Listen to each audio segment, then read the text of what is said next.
নমস্কার, আমি শুভাঙ্কি।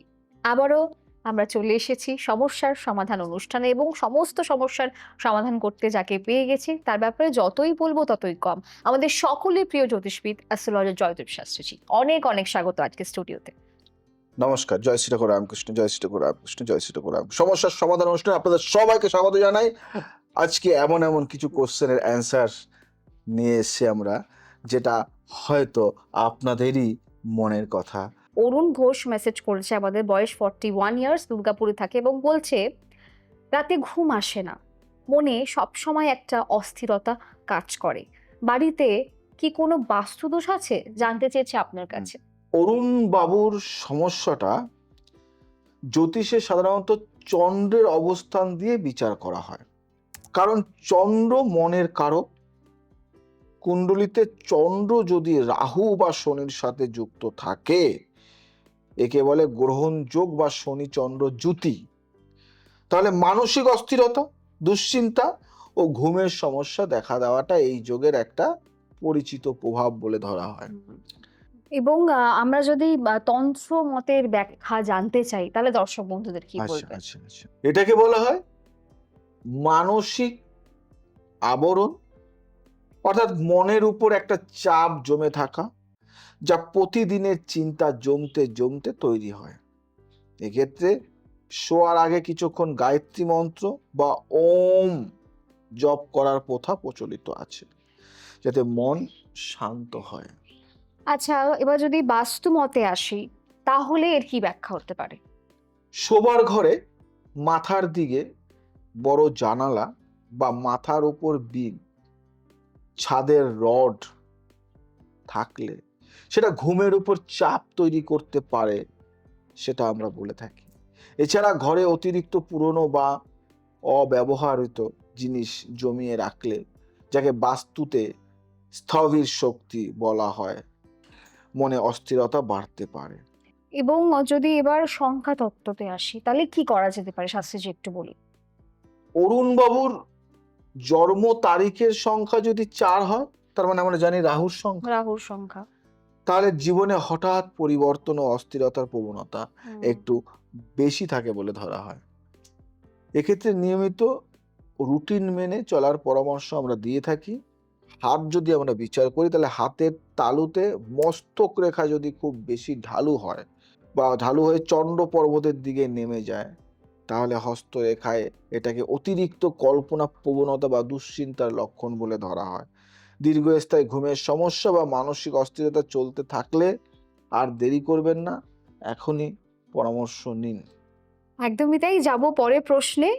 তাপস মণ্ডল প্রশ্ন করেছে, বয়স 38 ইয়ার্স, আসানসোল থেকে, বলছে চাকরিতে অনেক পরিশ্রম করি কিন্তু প্রমোশন আটকে থাকে বারবার, কেন এমন হয় জানতে চেয়েছে আপনার কাছে। তাপসবাবুর মতো সমস্যায় জ্যোতিষের দশম ভাব মানে কর্মভাব খুঁটিয়ে দেখা হয়, আমরা দেখে থাকি।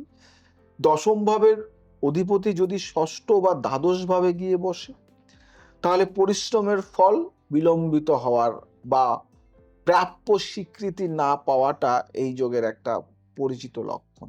এছাড়া শনির দৃষ্টি দশম ভাবে থাকলে কর্মক্ষেত্রে দেরিতে হলেও পাকা ফল পাওয়ার ইঙ্গিত দেয়, তবে সেই দেরিটা অনেক সময় হতাশজনক মনে হতে পারে, বুঝলে। আজ যেহেতু অনেক ব্যাখ্যা আমরা শুনছি, তাই তন্ত্র মতে এর ব্যাখ্যা কি হতে পারে একটু দর্শক বন্ধুদের বলুন। দেখো, তন্ত্রমতে এটাকে বলা হয় কর্মবাধা যোগ।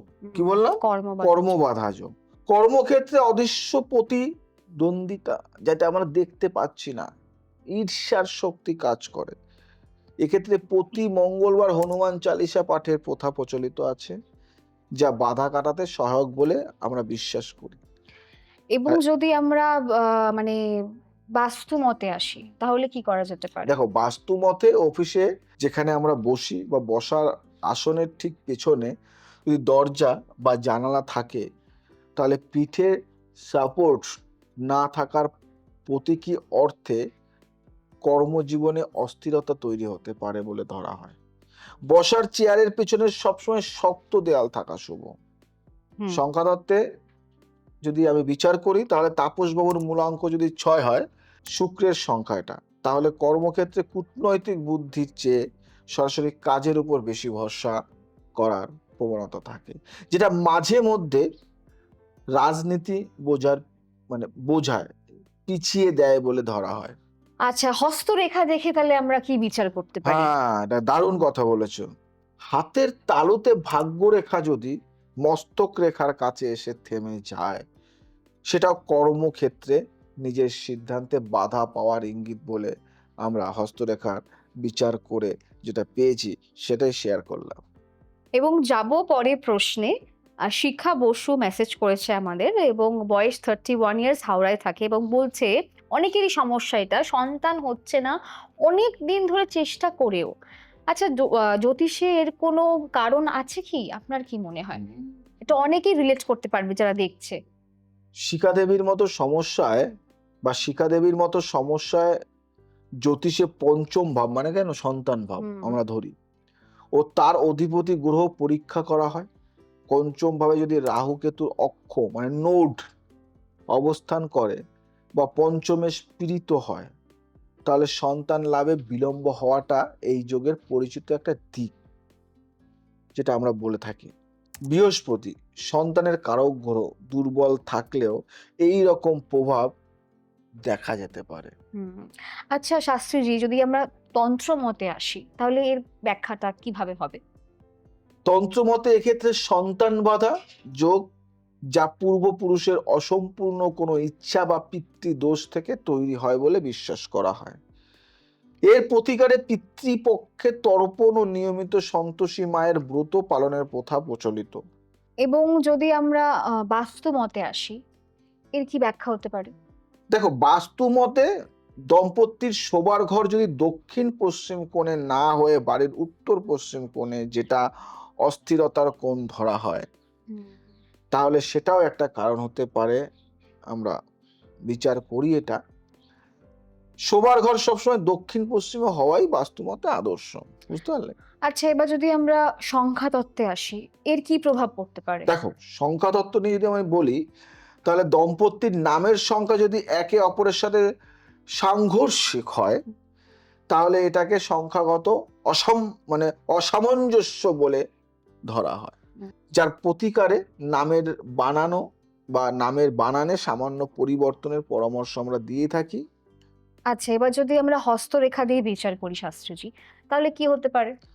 দেখো, হাতের তালুতে সন্তান রেখা মানে কনিষ্ঠা, এই আঙ্গুলটাকে আমরা কনিষ্ঠা বলি, কনিষ্ঠার নিচে ছোট ছোট উলম্ব রেখাগুলো যদি অস্পষ্ট বা না থাকে, তাহলে হস্তরেখায় এটাকেও একটা ইঙ্গিত হিসাবে ধরা হয়। বুঝতে পারলে? তাই এটা শুধু প্রথাগত নয়, এটা কিন্তু বিশ্বাস ভিত্তিক ব্যাখ্যা। তাই যারা দেখছো, যদি ভালোবাসো, বিশ্বাস করো, তাহলে তোমাদের 100% কাজ বা ফল পাবে, সমস্যার সমাধানটা কিন্তু পেয়েই যাবে। যাব পরের প্রশ্নে।